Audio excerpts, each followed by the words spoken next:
অসম চাহ জনজাতি ছাত্ৰ সন্থা জিলা সমিতিৰ তৰফৰ পৰা আমি এই 3 ঘণ্টীয়া ধৰ্ণা কাৰ্যসূচী লৈছোঁ আৰু এই ধৰ্ণা কাৰ্যসূচীত আমাৰ ম্যাদী পাট্টা আৰু জনজাতিকৰণ আৰু আমাৰ চাহ শ্ৰমিকৰ মজুৰি বৃদ্ধিৰ দাবীত আমি আজি এই ধৰ্ণা কাৰ্য ৰূপায়ণ কৰিছোঁ আৰু আপোনালোকে চাই আছে যুগ যুগ ধৰি এই অসমত চাহ জনগোষ্ঠী ৰাইজ বসবাস কৰি আছে আৰু অসমত এতিয়া চাহ জনগোষ্ঠী ৰাইজৰ কাৰণে অসমৰ অসম বিখ্যাত আছে চাহ উৎপাদনৰ কাৰণে কিন্তু চাহ উৎপাদন যিসকল শ্ৰমিকে কৰি আছে এই সময়ত যি মূল্য বৃদ্ধিৰ সময়ত অসমৰ চাহ জনগোষ্ঠী যি দৰমহা পাই আছে বা যি মজুৰি পাই আছে সেই মজুৰিত পৰিয়াল চলাবলৈ বহুত টান হৈছে।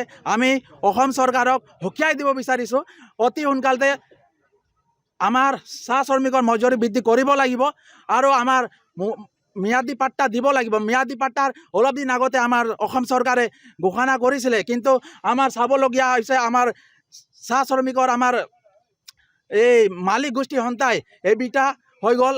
সেই সন্থাই হাইকোৰ্ট কৰিবলগীয়া হৈছে আমি দেখিবলৈ পাইছোঁ। আমি ধিক্কাৰ জনাইছোঁ তেখেতসকলক অতি সোনকালে আমাৰ চাহ জনগোষ্ঠীৰ ম্যাদী পাট্টা প্ৰদান কৰিব লাগিব আৰু চাহ জনগোষ্ঠী জনজাতিকৰণ যুগ যুগ ধৰি আমি দাবী জনাইছোঁ কিন্তু এতিয়ালৈকে এই জনজাতিকৰণ হোৱা নাই। আমি কংগ্ৰেছ চৰকাৰক আমি আশা কৰিছিলোঁ কিন্তু বিজেপি চৰকাৰক আশা কৰিছিলোঁ কিন্তু সকলো চৰকাৰে আমাক ঠগ প্ৰবঞ্চনাত ৰাখিছে। এতিয়ালৈকে আমাৰ চাহ জনগোষ্ঠীক জনজাতিকৰণ প্ৰদান কৰা নাই। আমি আপোনাৰ এই মঞ্চতে আমি অসম চৰকাৰে সকীয়াই দিব বিচাৰিছোঁ যদি অতি সোনকালে চাহ শ্ৰমিকক দাবীসমূহ পূৰণ যদি নকৰে তেনেহ'লে আঠ চাহ তীব্ৰ আন্দোলন কৰাৰ কাৰণে বাধ্য হ'ব।